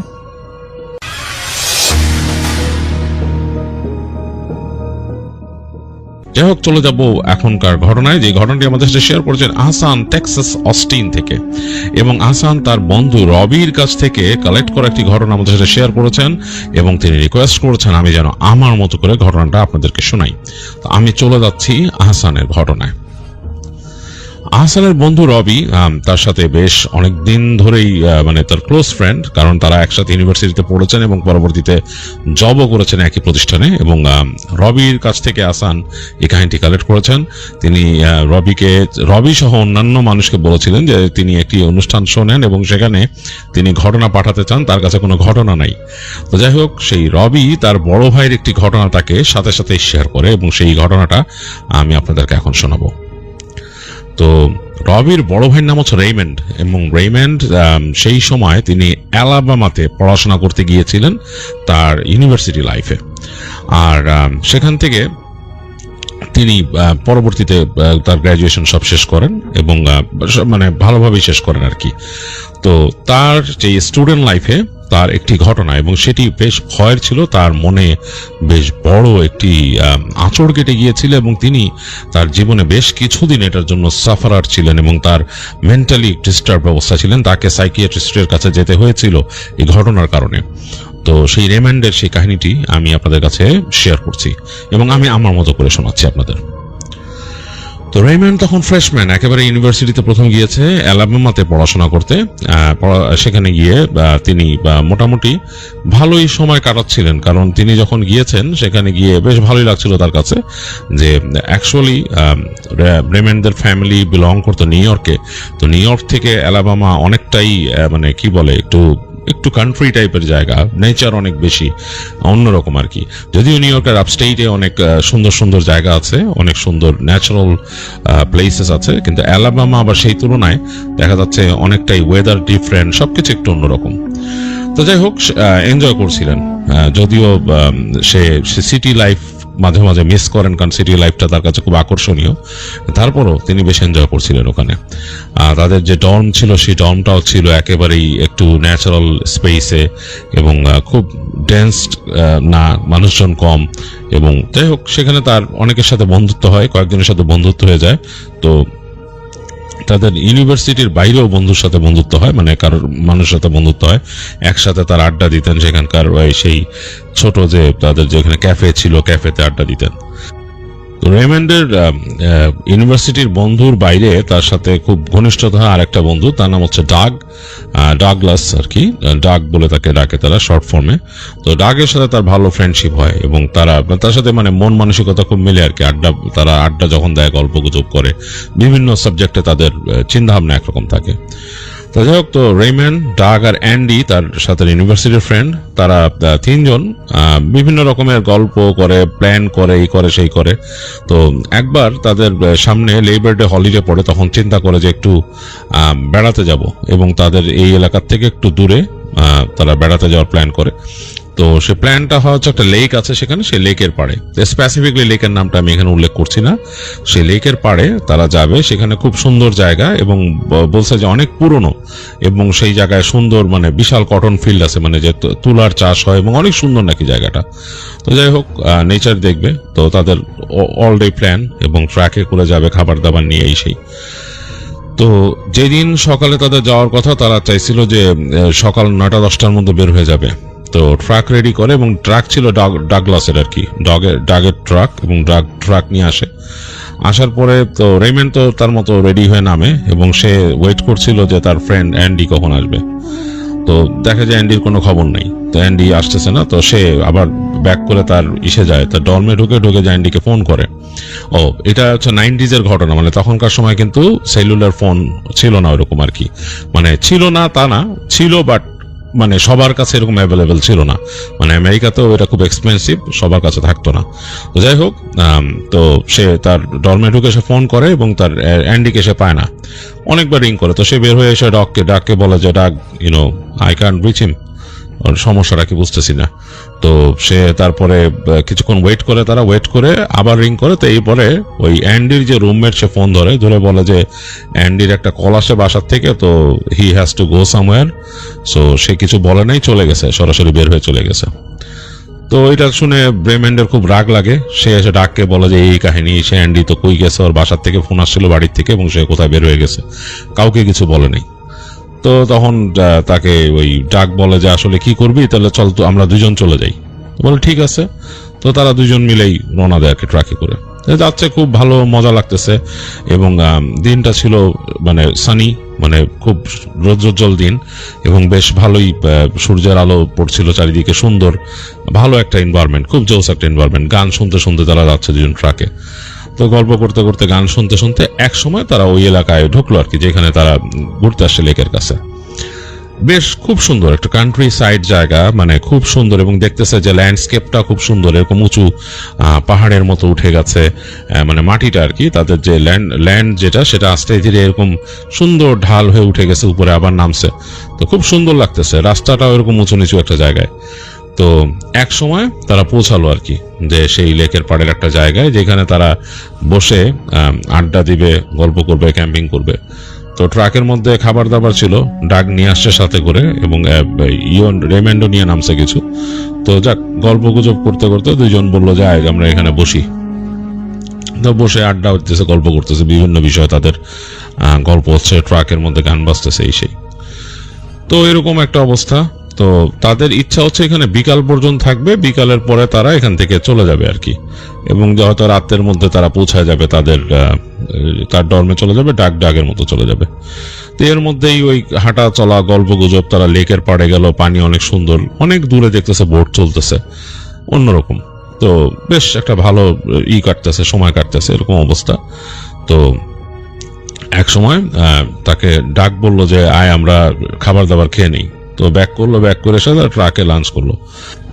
তো লাঞ্চের পর তারা দুজন তাদের ট্রাক থেকে ফোল্ডিং চেয়ার নিল, তাদের ওখানে সবসময় ফোল্ডিং চেয়ার থাকতো, ট্রাকের পিছে রাখতো কোথাও যে বসার জন্য আর কি, মানে এরকম মানে শুয়ে পড়া যায়, kind of like beach chair যেরকম, ওরকম। তো ওরকম দুইটা ফোল্ডিং চেয়ার নিয়ে তারা ওই যে লেকের পাড়ের সাইডে রাখলো, রেখে দুজন শুয়ে গল্প করতেছে। তো বেশ অনেকক্ষণ হয়ে গেছে, একদম অলস একটা সময়, এবং খুব অলস সময়, কারণ হচ্ছে সূর্যের আলোটা এত প্রখর না এখন, আর মেঘ যাচ্ছে নিচ দিয়ে। তো সূর্যের আলোতে মেঘের উপর পড়ে সেই মেঘের ছায়া পড়তেছে মাটিতে, তো মানে অন্যরকম একটা সিন, আর খুব সুন্দর লাগতেছে। তো ডাক তার মানে মুখের উপরে ক্যাপ দিয়ে রাখছে, ক্যাপ দিয়ে শুয়ে আছে। তো রেইমন্ডও তার নিজের যে ক্যাপ ছিল সেটাকে সরার মুখের উপর দিয়ে সে শুয়ে আছে, তো কথা বলতেছে। তো তখন ডাক বলতেছে রেইমন্ডকে যে এই ম্যান, খুব ভালো হতো যদি বিয়ার থাকতো, আমরা তো বিয়ার আনি নাই সাথে। তো বলতেছে যে ওকে, থাকলে তো ভালোই, এখন তো নাই, কি করার আছে। তো ওখানে সোডা আরো আছে, সোডা খা। রেইমন্ড বলতেছে যে সোডা মানে কোক খা, কোক খাইলে ভালো লাগবে। নো, এটা বিয়ার কি আর সোডা দিয়ে হয়? তারা তো বিয়ার খায় আর কি, ওদের লাইফে বিয়ারটা একটা আনুষঙ্গিক জিনিস। তো বলতেছে যে চল যে বিয়ার নিয়ে আসি। তো তখন রেইমন্ড বলতেছে না, আমার এখন উঠতে ইচ্ছা করতেছে না, I am not in a mood, it's okay, beer খাওয়া লাগবে না, শুয়ে থাক চুপচাপ, কোক খা, জাস্ট বসে থাক, একটু রেস্ট নেই, মানে আমার ঝিমানি এসে গেছে, ঘুম লাগতেছে। তো ডাক কিছুক্ষণ চুপ থেকে আশপাশ করে পরে বলে কি, আচ্ছা তুই এখানে থাক, আমি নিয়ে আসতেছি। হ্যাঁ, তুই এখানে থাক, এখানে রেস্ট নিতে থাক, আমি আসতেছি, এই আশেপাশে কোথাও 7-11 আছে, আমি বিয়ার নিয়ে আসতেছি। তো রেইমন্ড বলে আচ্ছা যা তুই, অসুবিধা নেই। তো রেইমন্ড কিন্তু তার মতো শুয়েই আছে। তো ডাক উঠে গেল, উঠে আস্তে আস্তে করে চলে গেল পিছনে। তো সে দেখলো অনেকক্ষণ, একটু মাথা ঘুরায় দেখলো যে ডাক হেঁটে যাচ্ছে, ট্রাকের জায়গায় আছে, ডাক নাই, ডাক হেঁটে চলে গেল আর কি। ওই রাস্তা ধরে হেঁটে যাচ্ছে যে সামনে হয়তো কোথাও সে খুঁজবে কোনো স্টোর আছে নাকি সামনে, কারণ বাইরে বিভিন্ন জায়গায় গেলে অনেক দূর মানে বেশ খানিকটা হাঁটলেই দেখা যায় কোনো রাস্তার ইন্টারসেকশনের পাশে কোনো স্টোর থাকে, ইদার 7-11 বা সার্কেল কে বা দেখা যাচ্ছে যে কুইক স্টপ, এরকম দোকানগুলো থাকে, তো কনভেনিয়েন্স স্টোর। তো হয়তো সেরকম একটা খুঁজতে গেছে ডাক, এটা চিন্তা করে রেইমন্ড চুপচাপ শুয়ে আছে। তো রেইমন্ড শুয়ে থাকতে থাকতে কখন ঘুমায় গেছে রেইমন্ড, তার আসলে খেয়াল নাই। তো যখন তার ঘুম ভাঙছে তখন পড়তি বিকেল, একেবারে সে মানে হঠাৎ করে ঘুম ভেঙে তার কাছে জানি কেমন লাগা শুরু করলো। সে মাথার থেকে মুখের উপর তার ক্যাপটা দেওয়া ছিল, ক্যাপটা সরায় সে এদিক ওদিক তাকালো, দেখলো যে আলো কমে গেছে চারিপাশে এবং তার চেয়ারটা পাশেই আছে, তার পাশে যে ডাগের যে চেয়ারটা ওইটা পাশেই আছে, তারা যে সোডা খাইছিল সে ক্যানটাও পাশে আছে, ডাগেরটাও পাশে, ডাগ নাই আশেপাশে। সে মাথা ঘুরায় দেখলো যে তাদের ট্রাকও আছে। তো ডাক কোথায়, এবং এতক্ষণ সে ঘুমাইলো, ডাক এসে তাকে উঠাইলো না, এটা কেমন কথা। তো সে উঠে বসলো, উঠে বসে সে তাকাচ্ছে এদিক ওদিক, দেখতেছে আলো কমে গেছে এবং লেকের মাঝে সে আগে বোট দেখছিল তারা, সেই বোটগুলো নাই এখন, লেকটা পুরাই জাস্ট স্রোত যাচ্ছে এবং আলো কমে যাচ্ছে, একেবারে আলো পড়ে গেছে। ওইখানে যে গাছের বিশাল যে গাছের সারি আছে, গাছের উপর দিয়ে হালকা আলো আসতেছে। তো খুবই অবাক হয়ে গেল আসলে রেইমন্ড যে হোয়াট হ্যাপেন। তো সে আস্তে করে উঠলো, উঠে সে একবার চিন্তা করতেছে যে ফোল্ডিং চেয়ারগুলো নিয়ে যাবে নাকি। তো এই চিন্তা করতে করতে সে হেঁটে গেল, হেঁটে যে মানে নেই চেয়ার উঠায় নেই, উঠায় সে হাঁটা দিল, হেঁটে ট্রাকের কাছে গেল, দেখলো যে না, ট্রাকের মধ্যে তো নাই, এখানে দেখা যাচ্ছে ট্রাক তো খালি। এবং ট্রাক এসে দেখলো ট্রাক খোলা কিনা, দেখলো না ট্রাক লক করছে। এটা আবার ডাগের অভ্যাস ছিল, সে ট্রাক থেকে বেরোলে লক করে দিত ট্রাক। তো ট্রাক লকড অবস্থায় আছে, বাট ডাগ নাই। তো সে এদিক ওদিক তাকাচ্ছে এবং তার কাছে নিজের কাছে একটু ফুলিশ লাগতেছে, নিজের আশেপাশে কিছুই দেখতেছে না, মানে অনেক দূরে, মানে সেই যে লেকের যেখানে তারা আছে তার থেকে অনেক দূরে বাড়ি আছে এবং সেই বাড়ির পরে আরো অনেক ফাঁকা জায়গা এবং দেখতেছে গাছের সারি। তো মোটামুটি যেই বাড়িটা আছে সেখানেও মনে হচ্ছে না যে কেউ মানে থাকে বা এরকম কিছু। তো সে হাঁটা দিল ওদিকে, সেই বাড়ির দিকে হাঁটা দিল। হাঁটতে হাঁটতে হাঁটতে হাঁটতে সে বাড়িটার কাছে চলে আসে, এসে যা ধারণা করছিল তাই, এই বাড়িতে মনে হয় কেউ থাকে না, বা থাকলেও এমনই নীরব বাড়িটা, মানে অন্যরকম। এবং বেলা পড়ে গেছে, আরো কেমন জানি হচ্ছে নীরব নিথর একটা বাড়ি, খুব বেশি নতুন না, মানে বেশ পুরনো। তো সে আরো হাঁটতে থাকলো, হাঁটতে হাঁটতে সামনে দেখতেছে যে নেচার অন্যরকম, মানে সুন্দর, মানে যে কটন গাছ যেগুলা মানে তুলার গাছ একদম দুই পাশে বাগানের মতো হয়ে আছে। তো সে দেখতে দেখতে গাছের পাশ দিয়ে হাঁটা শুরু করলো, হাঁটতে হাঁটতে একটু অন্যরকম হয়ে গেল। সে চিন্তা করলো যে মানে তার মাথার থেকে আসলে ডাগের চিন্তাটা এখন দূর হয়ে গেছে, বা মনে আসতেছে না ডাককে, আসলে তার মনে হচ্ছে না যে ডাক, সে যে ডাককে খুঁজতে আসছে এই জিনিসটা তার মনে হচ্ছে না। তো হাঁটতে হাঁটতে এসে দেখতেছে একটা রাস্তা, মাটির রাস্তার মতো। তো সে কেন জানি হাঁটতে হাঁটতে কিউরিয়াসিটি থেকে মাটির রাস্তায় ঢুকলো এবং সে অনেকটা বেখেয়ালি হয়ে গেছে। তো রেইমন্ড দেখতেছে যে রাস্তার দুই পাশে বেশ গাছ এবং মানে অনেক বড় বড় গাছ। তো সেখান দিয়ে হেঁটে হেঁটে যাচ্ছে এবং মানে বেশ মেঠো পথ টাইপের আর কি। তো হাঁটতে হাঁটতে এক জায়গায় বের হয়ে আসলো, বের হয়ে এসেছে, দেখতেছে দূর থেকে একটা চিমনি দেখা যাচ্ছে একটা বাসার, মানে একটা উপরের যে একটা kind of like watch tower টাইপের মাথা, যেমন অনেকটা যে ক্যাসেলের মধ্যে থাকে ওরকম। তো বুঝতেছে অনেক পুরনো একটা বাড়ি এবং সাদা কালারের আর কি, অফ হোয়াইট কালারের। এটা জানালাটা দেখা যাচ্ছে, জানালায় গ্রিল আছে। তো হাঁটতে হাঁটতে বাসাটারে কেন জানি তার কাছে খুব মানে অন্যরকম লাগলো। কারণ হচ্ছে যে সে আসছে মেঠো পথ ধরে হেঁটে, এবং সেই মেঠো পথ থেকে দেখা যাচ্ছে দূরে গাছগাছালি এবং মাঝখানে বাসার সামনে অনেকটা ফাঁকা জায়গা মাঠের মতো, এবং সেখানে হয়তো এক সময় গাছ টাছ ছিল, ওগুলো অনেকে কেটে ফেলছে, কেমন যেন একটা নেড়া নেড়া ভাব। তো সেই হাঁটতে হাঁটতে সে ঢুকে গেল বাসার একদম কম্পাউন্ডে ঢুকলো, এবং সেই দরজার মধ্যে এমন কিছু লেখা নাই যে নো ট্রেসপাসিং বা এরকম কিছু নাই। বেশ পুরনো একটা বাড়ি দেখে বোঝা যাচ্ছে। তো সে হেঁটে বাড়িটার কম্পাউন্ডে ঢুকলো, দেখতেছে আশেপাশে। সে কিন্তু আসলে ডাকের কথা রেমেন্ডের খুব একটা মনেও নাই, যে সে যে ডাককে খুঁজতে আসছে এটা তার মনে পড়তেছে না। সে বেখেয়ালি ভাবে হাঁটতেছে এবং ওগুলা দেখতেছে। তার কাছে অন্যরকম লাগতেছে বাসাটার হেঁটে সে এক পাশে চলে গেল, দেখলো যে বেশ পুরনো বাড়ি। তারপরে পেছনে যাওয়ার একটা এরকম রাস্তা, এবং সেই রাস্তাটা ধরে আস্তে আস্তে সে হেঁটে যাচ্ছে, এবং সেখানে যে পেভিংটা করা আছে পেছনে যাওয়ার জন্য, সেই পেভিংটাও অনেক পুরনো। আবার রেমেন্ডের কিন্তু এইসব আগ্রহ ছিল, পুরনো জিনিসপাতি বা পুরনো কোনো একটা বাড়ি বা কোনো একটা ঐতিহাসিক জিনিসের প্রতি খুব আগ্রহ ছিল। তো সে চিন্তা করতেছে এই বাড়িটা কত সালের হবে, 1700 1800 এরকম, মানে এইরকম মানে 17 শতাব্দীর বা 18 শতাব্দীর এরকম চিন্তা করতেছে। সে পেভিং এর উপর দিয়ে হাঁটতেছে। হাঁটতে হাঁটতে সামনে যেয়ে দেখলো যে এই বাড়ির পেছনে একটা পুরনো নিজেদের একটা সেমিট্রি আছে, সেই মানে পুরনো কবরস্থান আর কি, সেই গ্রেভিয়ার্ড বা সেমিট্রি যেটা বলেন, তো সেটা আছে। তো হেঁটে যে দেখতেছে বিশাল টুমস্টোন, এবং সেই টুমস্টোনের অনেকগুলো কবরের উপর টুমস্টোন দেওয়া, এবং সেই টুমস্টোনের পাশে অনেক কবরের উপর তাদের যেসব মূর্তিগুলো করা থাকে সেই মূর্তি করা আছে, কোনো মূর্তি আবার অর্ধেক ভাঙা। তো সে বুঝতে পারছে যে এগুলো অনেকদিন ধরে ব্যবহার হচ্ছে না, এখানে কবর টবর দেয় না কাউরে, বাট একটা পুরনো সেমিট্রি এটা।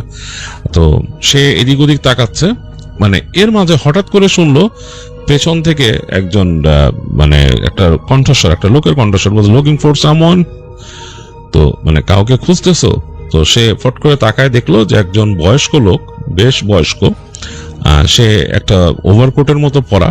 তখন অবশ্য ঠান্ডা কিন্তু কাইন্ড অফ পড়ে গেছে, কারণ ঈশার কাছেও ঠান্ডা লাগতেছিল, রেমেন্ডের কাছেও ঠান্ডা লাগতেছিল।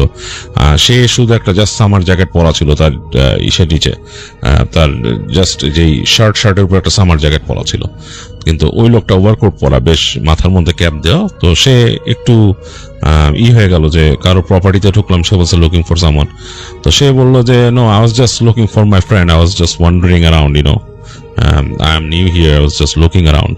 বলতেছে যে আমি আমার বন্ধুকে খুঁজতেছিলাম, আমি নতুন, আমি জাস্ট দেখতেছিলাম, সবকিছু অন্যরকম লাগতেছে আমার কাছে। তো সেই লোকটা বললো যে তোমার ফ্রেন্ড, সে এখানে কেন আসবে? তো সে বলছে না, ও আসলে আমরা দুজন আসছিলাম, তো ও হেঁটে এদিক ওদিক কোথাও গেছে হয়তো, কাজ আমি তো ওখানে শুয়েছিলাম, অ্যান্ড আমি আসলে আই ফেল স্লিপ। তো আই ফেল স্লিপ অ্যান্ড আমি যখন মানে উঠলাম, আমি ঘুমায় গেছিলাম, যখন উঠলাম উঠে দিকেও নাই। তো এই জন্য হাঁটতে হাঁটতে দিকে আসছি, কারণ কাছাকাছি এই জায়গাটাই আছে, তো এই বাড়িটাই দেখলাম। তো লোকটা তাকে বলতেছে কেয়ার পরে কফি, মানে কফি খাবা? তখন বললো যে ওকে, কফি ক্যান ওয়ার্ক। তো সে হেঁটে লোকটার সাথে সাথে যে ওকে কফি খাবো বলে হাঁটা ধরলো। তো হেঁটে লোকটা দেখলো যে ঘুরে বাসাটার পাশ দিয়ে ঢুকলো, মানে সামনে না, পাশেই একটা দরজা ছিল, সেটা দিয়ে ঢুকলো। তো রেমেন্ড তাকে ফলো করে ঢুকলো। ঢোকার পর সে দেখতেছে যে বাসাটা বেশ ভঙ্গুর দশা, মানে একেবারেই মানে মনে হচ্ছে যে এই বাসায় কেউ থাকে না, অ্যাবান্ডেন একটা বাসা, এবং বেশ পুরনো। সে বুঝতে পারছে যে এই বাসা বেশ পুরনো একটা বাসা। খুবই অবাক হলো যে এরকম একটা বাসা ভাঙা চোরা, এর মধ্যে আবার কফি খাওয়াইতে আনছে লোকটা তাকে, মানে তার কাছে অন্যরকম লাগলো। দেখলো যে হেঁটে লোকটা চলে গেল সামনে, যে একটা ছোট্ট একটা কাইন্ড অফ লাইক কিচেন বারের মতো ওখানে আছে, কিন্তু ওইটাও যে খুব নতুন তা না। এবং সেখানে খুব অবাক করা ভাবে সেখানে একটা কফি পট ওখানে গরম হচ্ছে, সেটা দেখছে। তো দেখার পর লোকটা দেখলো যে তার কাছে ওখানে, আবার লোকটার কাছে ওখানে মাগও আছে, কফি মাগও আছে, ইত্যাদি টুকটাকি যে সুগার আর ইত্যাদি ইত্যাদি ওখানেও রাখা আছে, একটা সেট আপ আছে টোটাল। তো লোকটা তাকে দেখা গেলো যে কফি ইসের থেকে, পার্কুলেটার থেকে কফি ঢাললো, ঢেকে তাদের জিজ্ঞেস করলো কতটুকু সে চিনি নিবে, সে বললো, ওগুলো মিলাই দিল। তো বলতে তো তোমরা এখানে কি করতে আসছিলা? লোকটা তাকে জিজ্ঞেস করছে। বলে আমি তো বললাম যে আমরা ঘুরতে আসছিলাম। বলে কি করো? জিজ্ঞেস করতেছে কি করো তোমরা? তখন বলতেছে যে আমরা অমক ইউনিভার্সিটিতে পড়াশোনা করি, তো আজকে আমরা এই উইকেন্ডে আর কি, লেবার ডে ছিল, তো ঘুরতে আসছি এই কারণে। তো বলছে ওকে, হ্যাঁ ভালো। তো বলছে যে দেখো এই জায়গাটা নির্জন, এরকম ওয়ান্ডারিং অ্যারাউন্ড করা ভালো না, তোমার বন্ধুও এরকম করতেছে, তো সে কি তোমাকে ফেলে চলে গেছে নাকি ফ্রেন্ড? তো সে বলছে না, চলে যাওয়ার তো কথা না, কারণ আমাদের ট্রাক তো এখানে আছে। বলো ও আই সি, তো বুঝলাম। তাই বলে তো বসে তো বলছে ট্রাই দ্য কফি। তো রেমন্ড কোনো কথা না বলে কফিতে চুমুক দিল। তো লোকটার সাথে কথা বলতেছে সে, তো সে বেশ কয়েকটা চুমুক দিছে, 2টা কি 3টা। তারপর তার চোখের সামনে হঠাৎ করে লোকটার চেহারা কেমন জানি ঝাপসা হয়ে আসলো, তার মাথাটা একটু ঘুরে উঠলো, সে আর কিছু মনে করতে পারতেছে না, সে মানে ফেইন্ট হয়ে গেল, আসলে তার কোনো সেন্স নাই। রেমন্ডের যখন সেন্স ফিরছে, সে ফিল করতে পারতেছে সে কোনো একটা জায়গায় আছে এবং জায়গাটা অন্ধকার, বেশ অন্ধকার, হালকা আলো আসতেছে, তার চোখ তখন খুলতেছে, রেমন্ড চোখ খুলতেছে, হালকা হালকা আলো বুঝতে পারতেছে, লাল হলুদ টাইপের একটা আলো, মানে কাপা কাপা আলো, মানে কাইন্ড অফ লাইক কোনো অগ্নিশিখা যদি জ্বলে সেটার থেকে যদি আগুন হয় সেটা, এবং সেটা মানে কোনো মোমবাতির আলো হবে, কারণ খুব বড় লাইট না, সোর্স না। তো অনেকক্ষণ তার চোখে ঝাপসা দেখতে দেখতে এক সময় সে চোখ মেললো যে সে শুয়ে আছে কোথাও। তো সে উঠতে গেছে, উঠতে যে দেখলো যে না, তার হাত বাঁধা, তার পাও বাঁধা, তার হাত পা দুইটাই বাঁধা। খুবই একটা মানে ভয়ঙ্কর ব্যাপার। সে নিজেকে যে এমন জায়গায় আবিষ্কার করবে সে ভাবতেও পারে নাই।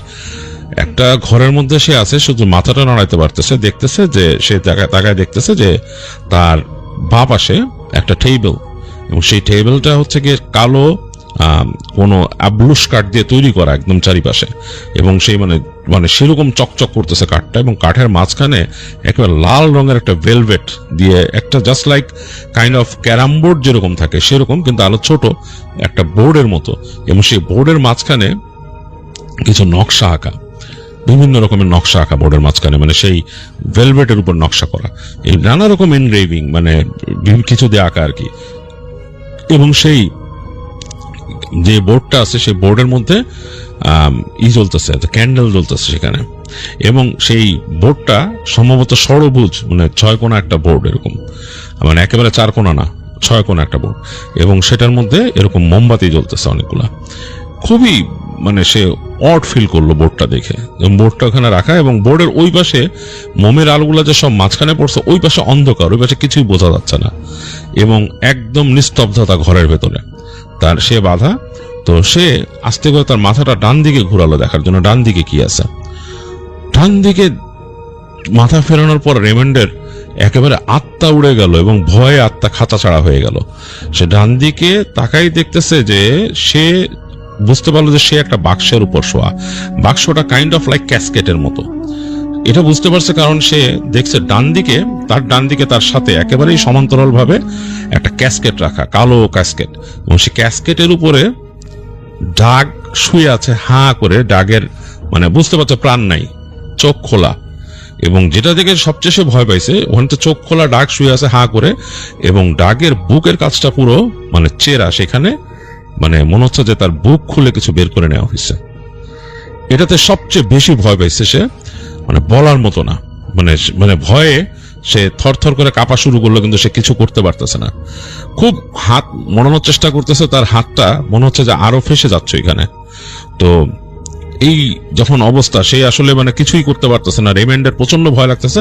তো রেমন্ডের একটা ব্যাপার ছিল, রেমন্ডের হাত কিন্তু খোলার একটা অভ্যাস ছিল, ছোটবেলায় সে খেলতো তার অন্যান্য যে কাজিন ফ্রেন্ডদের সাথে খেলতো, সেটা হচ্ছে যে সে তার যে এই যে এই থামের হাড্ডিটাকে সে একেবারেই পাশে নিয়ে আসতে পারতো। তারা খেলতো মানে কি, তাদেরকে ওই যে স্কাউটের খেলার মতো কাইন্ড অফ লাইক ওইটাও সে ট্রেনিং করছে যে কিভাবে পায়ের নিচ দিয়ে হাত ছুটে আনতে হয়। তারপর তার এই একটা স্পেশালিটি ছিল যে সে তার এই থামের আঙ্গুলটাকে একদম করে চিকন করে সে হাত খুলে আনতে পারতো। তো ওই মুহূর্তে সে প্রচন্ড ভয়ও চিন্তা করতে থাকে যে আমার হাত ছুটাইতে হবে। তো সে তখন তার ডান হাতের এই হাতটাকে একদম করে সে চেষ্টা করতেছে অনেকভাবে বের করতে। তো দেখলো যে অনেকটাই অর্ধেকের মতো তার হাতের বের হয়ে আসছে। সে আরো চেষ্টা করতেছে অনেকটা, তো মোটামুটি এক জায়গায় সে আটকে গেছে দড়িটা শক্তভাবে। এই সময় শব্দ পেল যে ঘরের মধ্যে কে ঢুকছে। তো খুবই ভয় পেয়েছে কিন্তু আসলে রেমন্ড, কে ঢুকছে সে আসলে চিন্তা করতে পারতেছে না। সে চোখ বন্ধ করে ফেললো, কারণ সে চায় না যে সে সেন্সে আছে এটা কেউ দেখুক যে এইখানে ঢুকছে। পিট করে তাকানোর চেষ্টা করছে চোখ দিয়ে, একটুখানি পিট করে তাকানোর চেষ্টা করছে, যেটা হচ্ছে চোখের নিচ দিয়ে। তো দেখতেছে সেই ঘরে ঢুকছে ওই বৃদ্ধ, এবং তার সাথে আরো একজন মানুষ, এবং সেই মানুষটা ওই বৃদ্ধের থেকে বেশ লম্বা, ভয়ঙ্কর, মানে দেখে বোঝা যাচ্ছে ভয়ঙ্কর, কারণ বিশাল আকৃতি, মানে একটা মনস্টারের মতো আকৃতি যদি হয় সেরকম কিছু। সেই মানুষটা যে হেঁটে যে বোর্ডের ওই পাশে দাঁড়ালো, এবং সেই মানুষটা তার কাছে একটা পাত্র থেকে থপ করে সেই যে মাঝখানে যে নকশা, সেইখানে একটা জিনিস রাখলো। এই চোখ পিট চোখ দিয়ে সে দেখে বুঝলো ওইটা একটা হার্ট, মানুষের হার্ট, এবং সেটা একেবারেই ওইরকম রক্ত মাখা ওখানে রাখছে। এবং তাকালো তার দিকে, মানে রেইমন্ডের দিকে তাকালো ওই বৃদ্ধটা সহ। তখন বৃদ্ধ তাকে বলতেছে যে এটা কি হুঁশ ফিরছে, মানে সেন্সে আসছে নাকি? সেন্সে না আসলে করা যাবে না, এবং ওই তাকে সেন্সে থাকা অবস্থায় করতে হবে। তো ভেতরে ভেতরে কিন্তু রেইমন্ড পুরো শেষ, তার আত্মা উড়ে গেছে। সে বুঝতে পারছে যে কি হচ্ছে, সে যেই জিনিসটা দেখছে এটা কার, সেই যে মানুষের অংশটা দেখছে সেটাও সে বুঝতে পারছে এটা কার। সে কিন্তু ভয়ে ভয়ে ভেতর থরথর করে কাঁপতেছে, কিছু বলতে পারতেছে না, আর আস্তে আস্তে নিজের হাতটা আরো ছোটানোর চেষ্টা করতেছে। তো অনেকখানি বের হয়ে আসছে এবং সে বুঝতে পারলো আস্তে করে তার হাতটাকে সে বের করে ফেলছে, ডান হাতটা।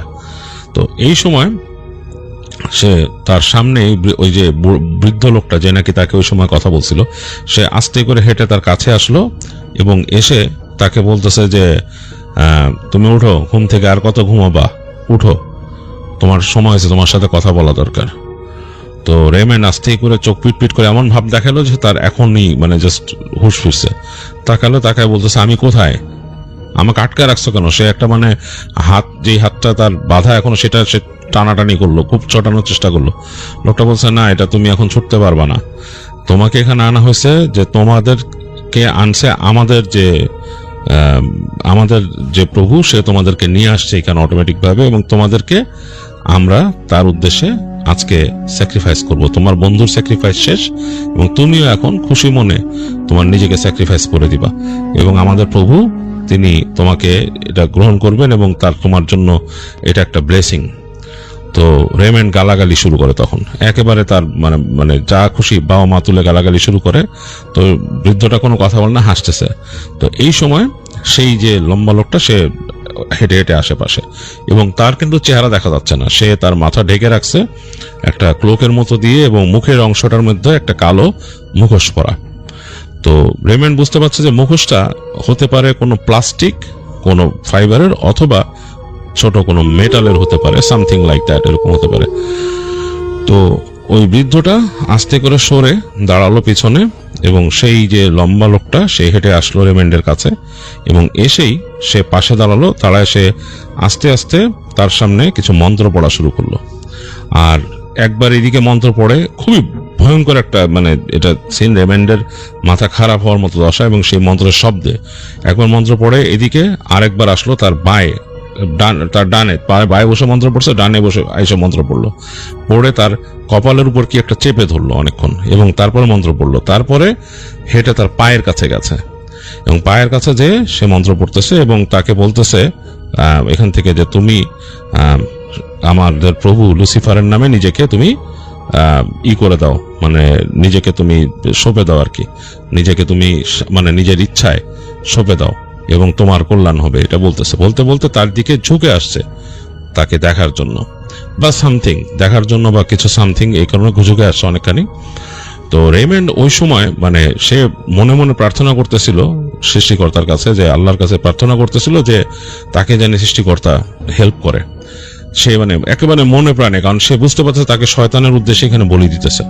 তো সে অনেক কষ্টে তার পাটাকে হঠাৎ করে হ্যাঁচকা টান মারে। তো পাটা কিন্তু বাধা ছিল তার, কিন্তু তার ডান পাটা যে জুতা পরা ছিল, তার জুতাটা ওই দড়িতে আটকে ছিল, তার পাটা একেবারে জুতার থেকে বের হয়ে আসে, একেবারে মানে জুতাটা আটকা অবস্থায় থাকে, তার পাটা বের হয়ে আসে হ্যাঁচকা টানে, এবং সে সরাসরি ওই লোকটার একেবারে মুখের উপরে, একেবারে তার যে হিল আছে, হিল দিয়ে প্রচন্ড জোরে, গায়ের যত জোর আছে একটা লাথি মারে লোকটার মুখে।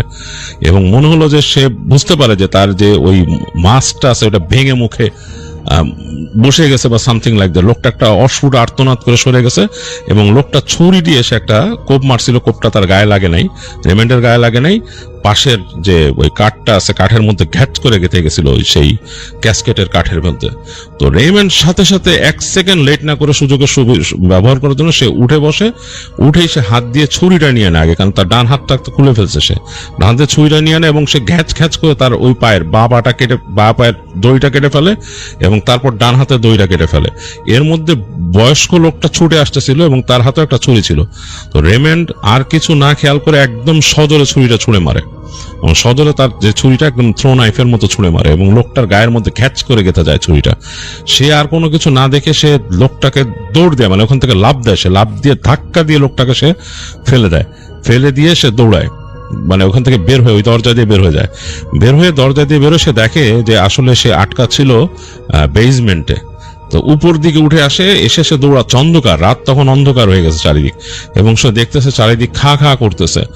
বাসা থেকে বের হয়ে সোজা দৌড়ায় সে এবং তার কোনো আন্দাজ নাই।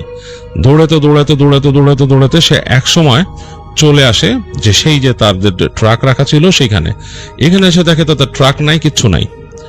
আবার সে দৌড়াতে থাকে এবং সে মানে ওইদিকে, মানে এই দিকে আর সে আসবে না, সে দৌড়াতেই থাকে। দৌড়াতে কতক্ষণ গেছে তার বলতে পারবে না। তার এক পায়ে জুতা, এক পায়ে কিন্তু জুতা নাই, এবং যে পায়ে জুতা নাই সেই পাটা একদম ক্ষতবিক্ষত হয়ে গেছে, তার পিচের সাথে টাচ খেয়ে। এক পর্যায়ে সে বসে পড়ে তার পায়ের আরেক জুতাওয়ালা পাটাও জুতা খুলে ফেলে, খুলে সে খালি পায়ে দৌড়াতে থাকে এবং অনেকক্ষণ সে দৌড়াতে দেখে যে একটা বাড়ি, সেই বাড়িটার মধ্যে বাতি জ্বলতেছে, লাইট জ্বলতেছে। তো সে মানে খুব দৌড়ায় যে সেই বাড়িটার মধ্যে সে বেল দিতে থাকে, মানে সেখানে বেল ছিল, বেল দিতে থাকে। তো অনেকক্ষণ পর সেই বাড়ির থেকে খুব খুব ভয়ার্ত এই কণ্ঠে একটা লোক আর একটা মহিলা আস্তে করে সেই দরজার কাছে আসে। লোকটার হাতে আবার একটা বন্দুক, গান নিয়ে। বলে কে? তাকে দেখে গানটা অর্ধেক উঁচা করে লাগছে লোকটা। সে বলে যে প্লিজ হেল্প মি, অনেক রিকোয়েস্ট করে। তো রেইমন্ডের এই হেল্পের কথা শুনে লোকটা, মহিলাটা একসময় দরজা খুলে দেয়। তো সে ভেতরে ঢোকার পর লোকটা দরজা আটকায়, বলার যে আমি খুব বিপদে পড়ছি, আমাকে হেল্প করেন। তো বলে কি হয়েছে? লোকটা গান উঁচা করে রাখছে তখন। সে বলে প্লিজ গানটা সরান, আমার কথা শুনে আমাকে হেল্প করেন। তো লোকটা তারপর বলে যে আচ্ছা ঠিক আছে, গান সরা রেখে তাকে বসে দেয় এবং মহিলা যে ফার্স্ট এইড কিট নিয়ে আসে, তার পায়ের এগুলো ব্যান্ডেজ পুরো ছিলে একদম শেষ পা। তো তখন সে বলে যে আমাকে এরকমই করছে, এখানে একটা এই জায়গায় বাড়িতে এরকম আমাকে মারার চেষ্টা করছে এই সেখান। তো লোকটা শোনার পর লোকটা বলে আচ্ছা আমি জানি না, এখানে হতে পারে, কারণ ওইরকম জায়গাতে এইসব যে অ্যাবান্ডান্ট প্লেস গুলোতে অনেক খারাপ কাজ হয় এবং অনেক বাজে এরকম আছে যারা ডেভিল ওয়ার্শিপার, তারা এই ধরনের কাজ কারবার করে। যাই হোক, তোমাকে আগে আমরা ট্রিটমেন্ট দেই, তারপর 911 কল দিবে। তো তার ট্রিটমেন্ট দিয়ে ওখানে তারা ইমার্জেন্সি কল দেয়। অনেকক্ষণ পরে তাদের সেখানে প্যারামেডিক্স আসে, পুলিশও আসে। আসার পর তাকে নিয়ে জিজ্ঞেস করে কি ব্যাপার স্যাপার। তো সে বলে যে এরকম ঘটনার স্টেটমেন্ট দেয় রেইমন্ড। তো স্টেটমেন্ট দেওয়ার পরে তাকে নাকি সেই প্যারামেডিক্সের গাড়িতে নেয় আর পুলিশ চলে যায় ওইখানে। তো রেইমন্ডকে নিয়ে গেছিল ইমার্জেন্সিতে। আর ওইখানে যে পরবর্তী শোনে আর কি, যে পুলিশ নাকি ওইখানে যে সেই যে বাড়ির কথা বলছে স্পেসিফিক, সেই বাড়িতে যায়। সেই বাড়িতে যে পুলিশ কিছুই পায় নাই। তার ফ্রেন্ড ডাগের যে ট্রাকটা, সেটা অ্যাক্সিডেন্ট অবস্থায় পাইছে, যে দূরে একটা ডিচের মধ্যে, ওই দিন না পরবর্তীতে একটা ডিচের মধ্যে উল্টায় পড়ে ছিল ট্রাক। এবং ডাগ নাকি সেই ট্রাকের অ্যাক্সিডেন্টে ব্যাপকভাবে আহত হয়ে তার শরীর ক্ষতবিক্ষত হয়ে গেছে এবং খুবই একটা বাজে অবস্থা, সে মারা গেছে ওইভাবে, ওইটাই বলে অ্যাক্সিডেন্টাল ডেথ। আর রেইমন্ডের স্টেটমেন্ট নিয়ে অনেক কনফিউজড হয়ে যায় পুলিশ, এবং তারা বলে তারা ওইখানে ওই বাড়িতে কিছুই পায়নি, কোনো এভিডেন্স নাই। রেইমন্ড যা বলছে সেরকম কিছুই নাই। রেইমন্ডকে মেন্টাল চেক আপের জন্য পাঠানো হয়, এটার জন্য তাকে একজন কাউন্সিলরের কাছে পাঠানো হয় এবং সে সেখানে যায়।